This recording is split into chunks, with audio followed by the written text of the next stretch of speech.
The wind was a dry, rasping whisper across the rocky outcrop. It was the only sound, apart from the slow, steady rhythm of her own heart thumping against the dirt. Sergeant Eva Rostova had become part of the landscape, her ghillie suit a tangled mess of dusty browns and greens. The world inside her scope was a narrow, magnified tunnel focused on a compound 1,800 meters away. The distance was a joke, a number from a training manual meant to illustrate the outer limits of possibility, not a practical shot. Her spotter, Corporal Miller, shifted slightly beside her, his voice a tense crackle in her earpiece.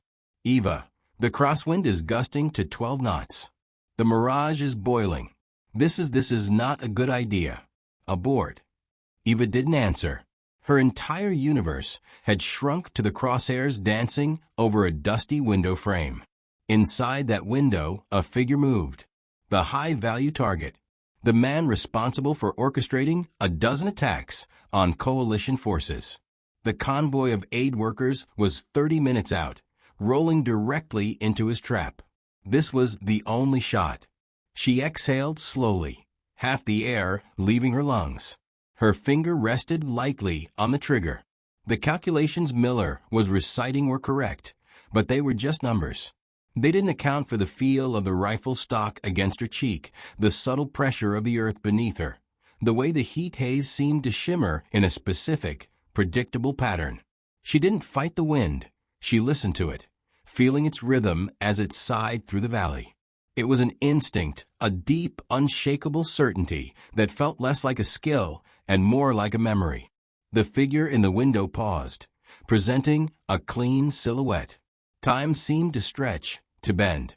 In that suspended moment, a flash of memory surfaced, her grandmother's hands, old and veined but impossibly steady, guiding her small fingers on a childhood BB gun in the backyard.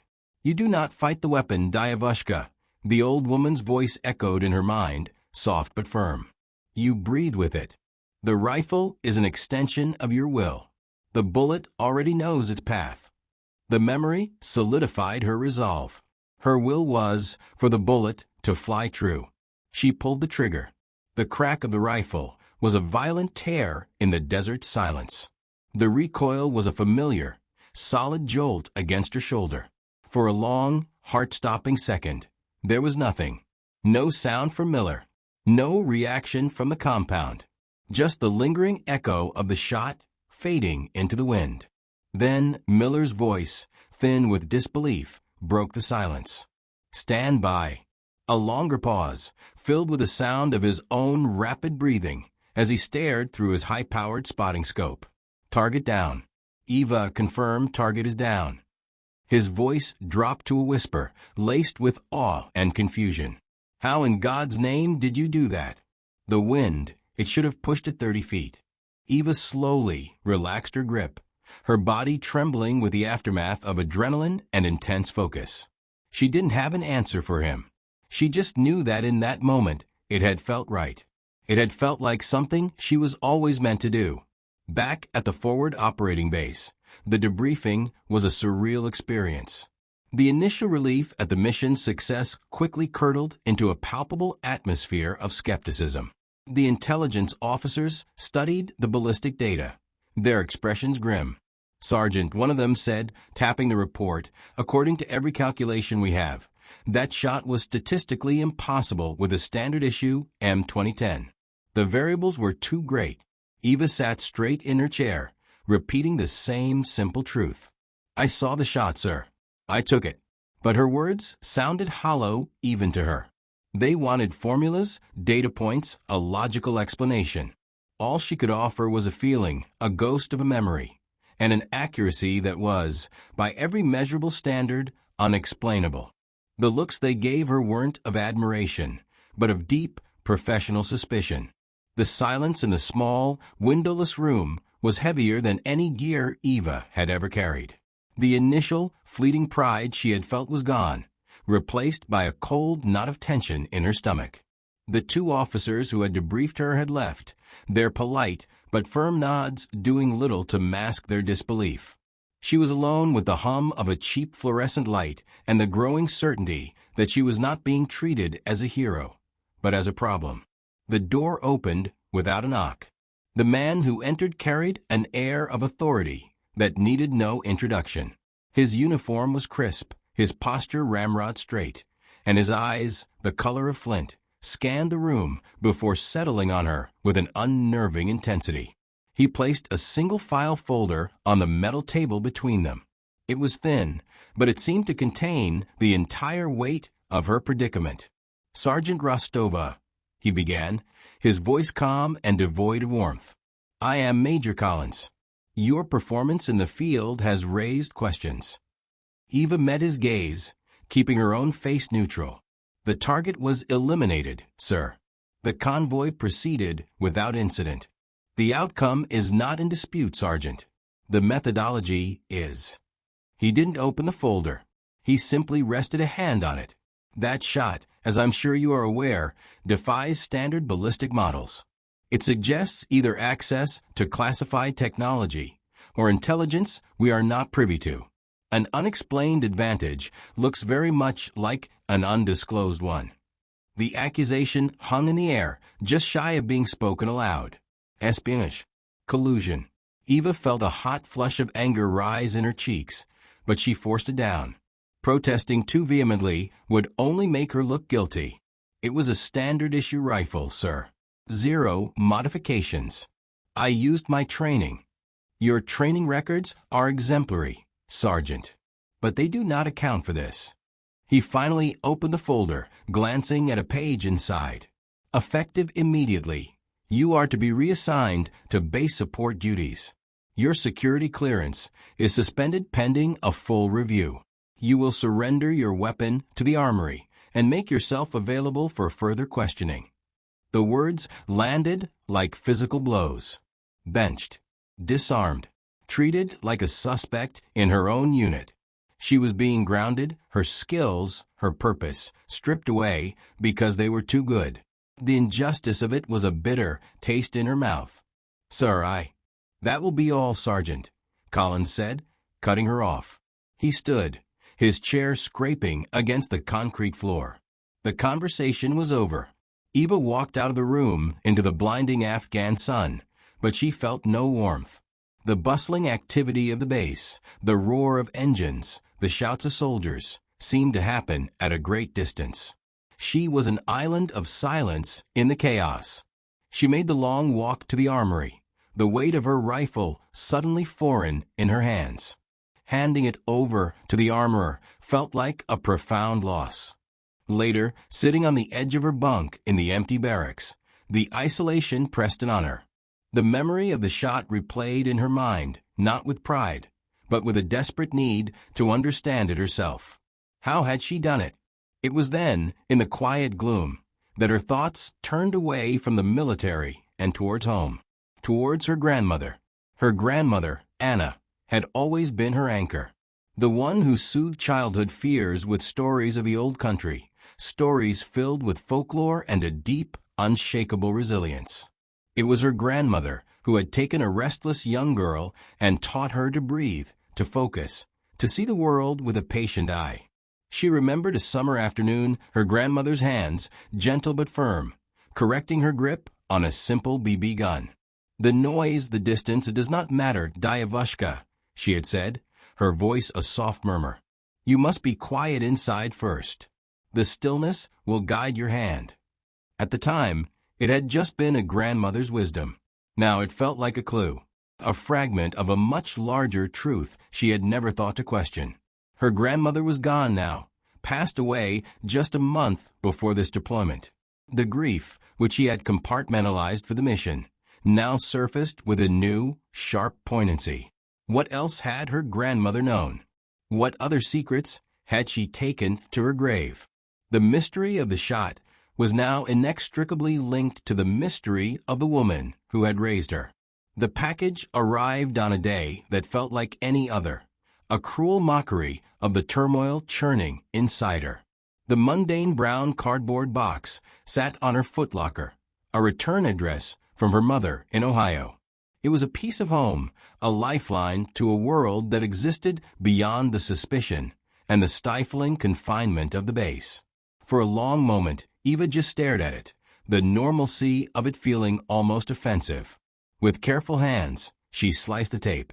The faint, familiar scent of her mother's house, a mix of lavender and old wood, wafted out, a scent that tightened her throat with a sudden, sharp homesickness. Nestled inside among crumpled packing paper were treasures from a life that now felt a world away. A soft, hand-knitted scarf her grandmother had made for her. A dog-eared copy of a recipe book, its pages stained with ingredients from countless family meals. And a small velvet jewelry box containing her grandmother's simple pearl necklace. It was at the very bottom of the box that her fingers brushed against something heavier, something that didn't belong with the softness of the other items. It was a flat, rectangular case made of worn leather, cracked with age. She lifted it out, the leather cool against her skin. There was no note attached to it, but tucked under the clasp was a single, folded sheet of paper in her mother's handwriting. She unfolded it, her eyes scanning the words quickly. "Eva, I found this among Mama's things. She was very specific that you should have it when the time was right. She said you would know what to do with it. She always said you had the soldier's eye. Be safe, my love. Mom." The phrase "soldier's eye" sent a jolt through her. It was the same phrase that had echoed in her mind on the ridge. Her hands trembled slightly as she unclasped the leather case. Inside, there was no jewelry, no keepsake. Lying on a bed of faded velvet was a single, tarnished key. It was small and heavy, made of brass, with a simple, numbered tag attached, 47B. Next to the key was a photograph. It was black and white, its edges curled and yellowed. The image was of a group of young women, their faces serious, their postures stiff in uniforms that were unmistakably military, but not American. They stood in a snowy landscape, their rifles slung over their shoulders. And there, second from the left, was a face Eva would know anywhere. It was younger, the features sharper, the eyes holding a hardness she had never seen in her grandmother's gentle gaze. But it was undeniably her. Anna. Eva turned the photograph over. Faded script, written in Cyrillic, was barely legible. But one word, stark and terrifying in its historical weight, stood out clearly. A word that spoke of ice and blood and a war of unimaginable brutality. A word that changed everything she thought she knew about the sweet, old woman who baked her pies and told her fairy tales. Stalingrad. The key felt suddenly ice-cold in her palm. This was no simple memento. This was a message. A deliberate passing of a torch. Her grandmother hadn't just been a survivor. She had been a soldier. The stillness she had taught, the focus, the uncanny connection to a rifle. It wasn't just philosophy. It was muscle memory. It was training. The unexplainable shot on the ridge wasn't a fluke. It was an inheritance. And the key in her hand was the first step to unlocking a truth that her family had buried for decades. The mystery was no longer just about clearing her name. It was about discovering it. The key felt like a live wire in her palm, humming with a secret energy. Stalingrad.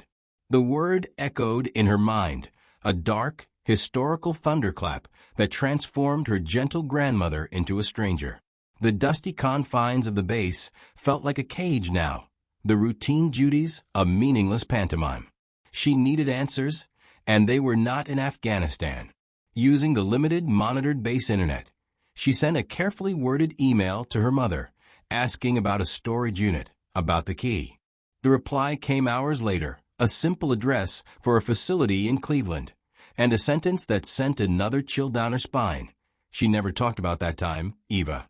She said the past was a country she never wanted to visit again. It took 3 days of tense waiting and clipped conversations with Major Collins to secure emergency leave, citing a family emergency. He'd agreed with a curt nod, his flinty eyes watching her every move, clearly suspecting this was part of some scheme. The flight home was a blur of anxiety and anticipation.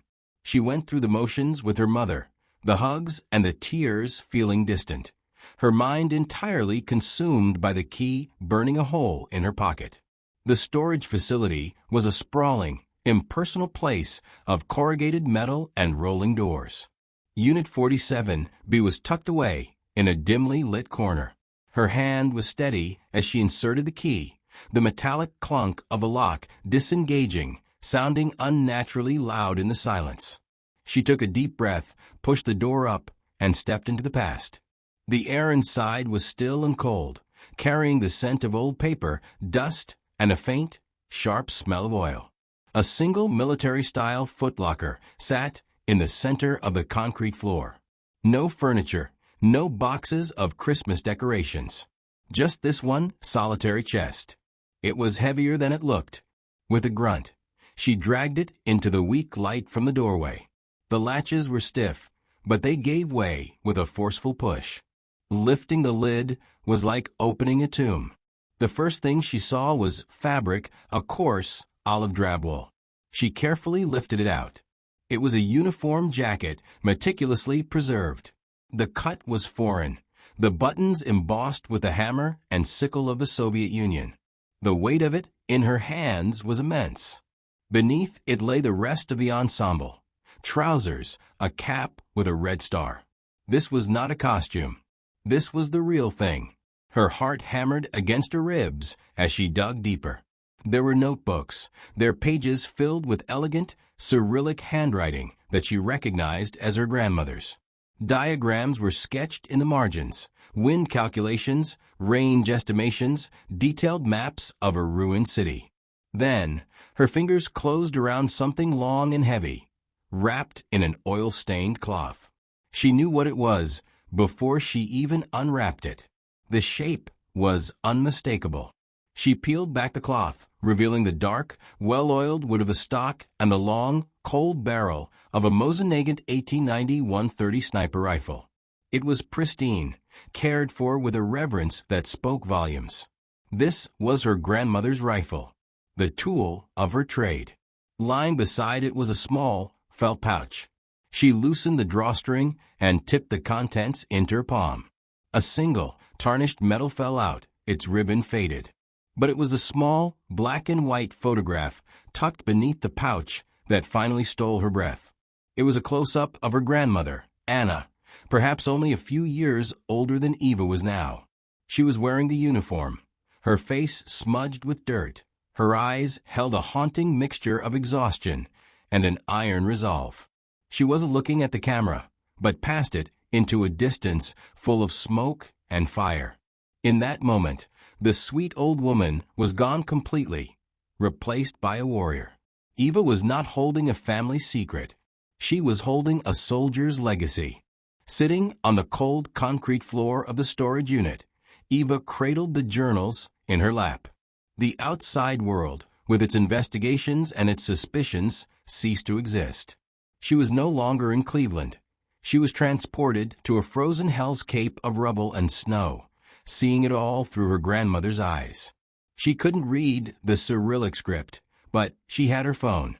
With trembling fingers, she used a translation app, hovering the camera over the elegant, faded handwriting. The process was slow, the translation sometimes clumsy, but the story that emerged was devastatingly clear.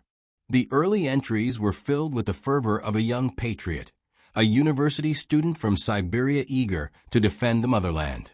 But the tone quickly darkened. Anna wrote of the train ride to Stalingrad, the constant thunder of artillery growing louder. She described her first sight of the city, a shattered skeleton against a smoke-choked sky. The entries then became more clinical, a sniper's log. Dates, locations, weather conditions, distances, and numbers. Tally marks that represented lives taken. Eva's breath caught in her throat as she translated one particular passage. Asterisk, the fascist officer stood by the window for a long time, arrogant. He did not know I was watching him breathe. The wind today is from the east, steady. I must aim not at his head, but at the space between his breath and the wind's sigh. The quiet place is the only place now. Asterisk. the quiet place. The exact same phrase her grandmother had used with her in the backyard. It wasn't a metaphor, it was a tactical state of mind. A survival mechanism forged in the crucible of urban warfare. Anna's notes detailed techniques that were born of brutal necessity. How to use the sound of collapsing buildings to mask a shot. How to read the settling dust of a ruined city to gauge wind vortices. How to become so still that even the rats would mistake you for stone. This was the training manual her grandmother had never been able to share openly. This was the source of the feel that Eva had always possessed. It was an instinct passed down through generations, a ghost in her DNA, now given voice and context. The unexplainable shot was explained. She had, without realizing it, accessed a deep well of knowledge written in blood and frozen mud 7 decades earlier. But the journals were more than just a manual. They were a confession. Anna wrote of the crushing weight of each tally mark, of the faces that haunted her dreams, of the friends she watched die in the rubble. The entries grew shorter, more bleak as the battle wore on. The proud young soldier was being erased, replaced by a hollowed-out instrument of death. The final entry from Stalingrad was just a single, stark sentence. Asterisk, I have forgotten what color the sky is when there is no smoke. Asterisk. Eva leaned back against the cold metal of the footlocker, the journal heavy in her hands. The awe she felt was now tempered by a profound and aching sorrow. She had wanted to understand the skill, but she had uncovered the immense cost. Her grandmother's gentle nature in later life wasn't just her personality. It was a hard-won peace, a deliberate turning away from the soldier she had been forced to become. The woman who taught her to bake bread had done so with hands that had once wielded this very rifle with lethal precision. Eva wasn't just holding a secret. She was holding her grandmother's pain. The summons back to the base felt like a return to a cage. The world of sunlight and fresh air, the profound truth of her grandmother's legacy, was abruptly shut away, replaced by the sterile, fluorescent-lit reality of military procedure. Major Collins was waiting for her in a room that contained only a table, 2 chairs, and a large, blank view screen. His expression was unreadable. "Sergeant Rostova," he began, his voice flat. "Your leave is concluded. The investigation is ongoing. We need to resolve this." He gestured to the view screen. "We have recreated the conditions of your engagement in the simulation suite. The same distance, the same atmospheric data. You will recreate the shot." Eva's heart sank. This was it. This was his way of proving it was a fluke. The simulation was a marvel of technology, all algorithms and digital projections. It could mimic wind and mirage, but it couldn't capture the soul of the shot, the instinct her grandmother had written about.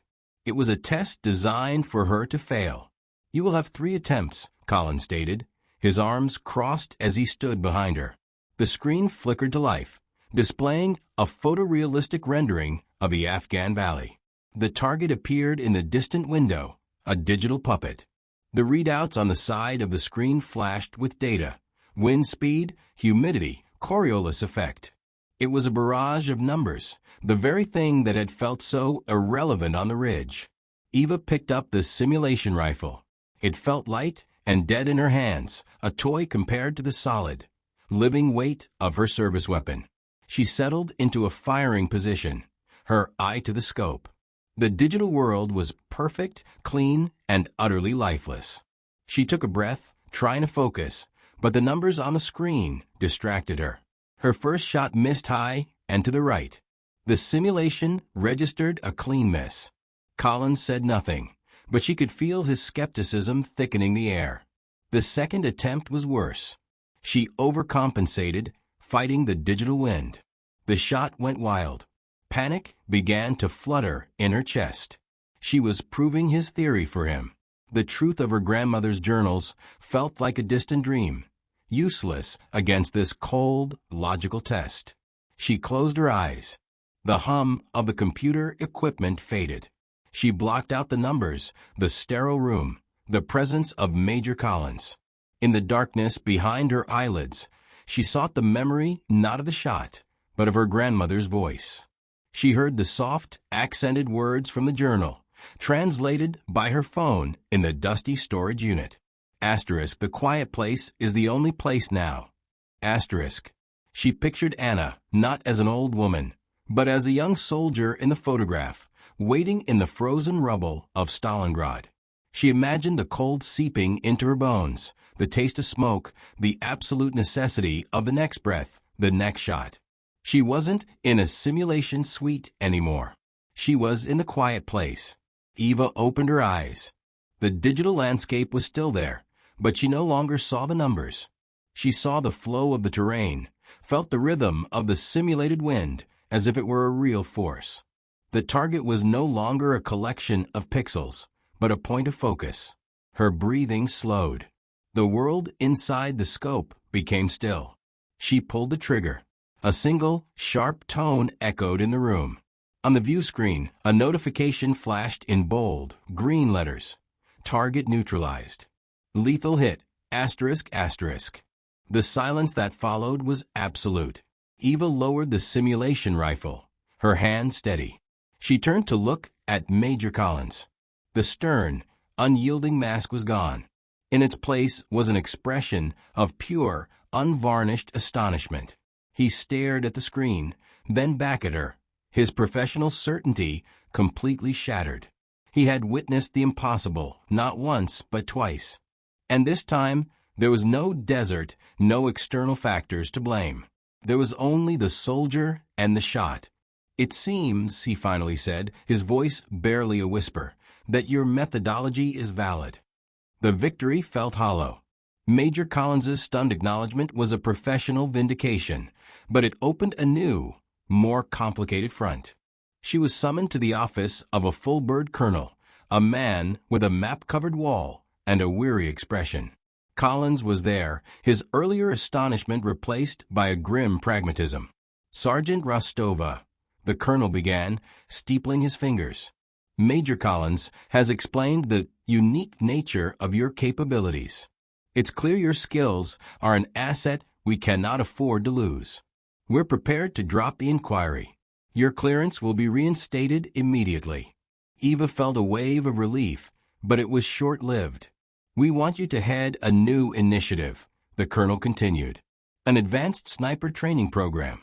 You'll develop a curriculum based on your techniques. We'll call it the Rostova Method." He slid a folder across the desk. It contained transfer papers, a promotion to staff sergeant, and a non-disclosure agreement. Eva's eyes scanned the documents. The offer was everything she could have wanted. Respect, a future, a chance to teach. But then she read the fine print, the unspoken condition. The official biography they had drafted for her was a work of fiction. It cited extensive private training and unique physiological aptitudes. There was no mention of Anna, no mention of Stalingrad. The truth of her grandmother's sacrifice, her entire history, was to be erased, sanitized into a bland military success story. "The source of your knowledge," Collins said, his tone carefully neutral, "is a private family matter. For operational security and political sensitivities, it will remain that way." The words hung in the air. Political sensitivities. The phrase was a polite coffin for the truth. Her grandmother, a hero of the Soviet Union, didn't fit the narrative.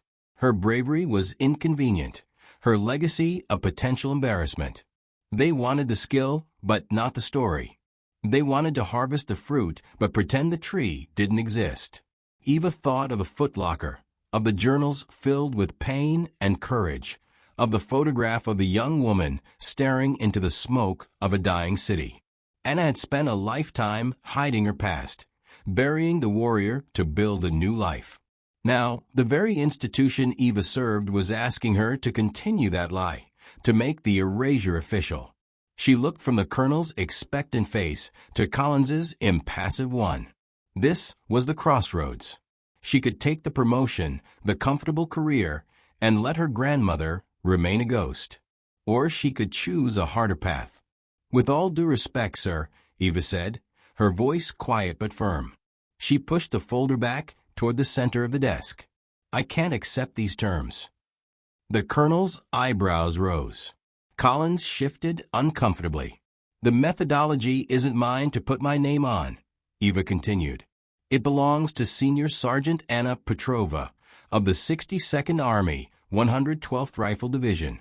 She fought at Stalingrad. She earned that knowledge with her blood and her sanity. I won't pretend otherwise. She stood up, her decision solidifying with every word. I'll teach what I know, but I will teach it as her legacy. If that's a problem, then I'll return to my regular duties.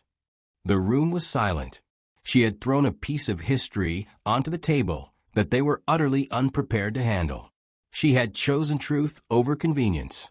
Now, she had to wait and see if the Army could accept a hero from the wrong side of history. The standoff lasted for 2 days. 2 days of silence and sidelong glances. Eva performed her mundane duties, the weight of her decision a constant companion. She had drawn a line in the sand, not out of defiance, but out of duty she now felt more deeply than any military obligation, a duty to memory. Then the summons came, not to the colonel's office, but to the indoor shooting range. Major Collins was waiting for her, alone. "The brass doesn't know what to do with you, Rostova," he said, his voice echoing in the vast, empty space. He gestured to a rifle resting on a mat. It was her own M2010, returned to her. A Soviet war hero. It's complicated for them, but I've convinced them to authorize a pilot program. Unofficially, we'll call it an experimental historical tactics seminar. It wasn't a full victory, but it was a foothold for the truth. It was enough. Months later, Sergeant Eva Rostova stood before a small, select group of snipers in a classroom. Their faces were a mix of curiosity and skepticism. On the desk beside her was not a modern manual, but her grandmother's worn journal, its pages protected in clear plastic sleeves. A digital projector displayed the black and white photograph of Anna and her unit. "Before we talk about windage and elevation," Eva began, her voice clear and steady, "we need to talk about heart. And today, I'm going to tell you about the bravest soldier I never knew."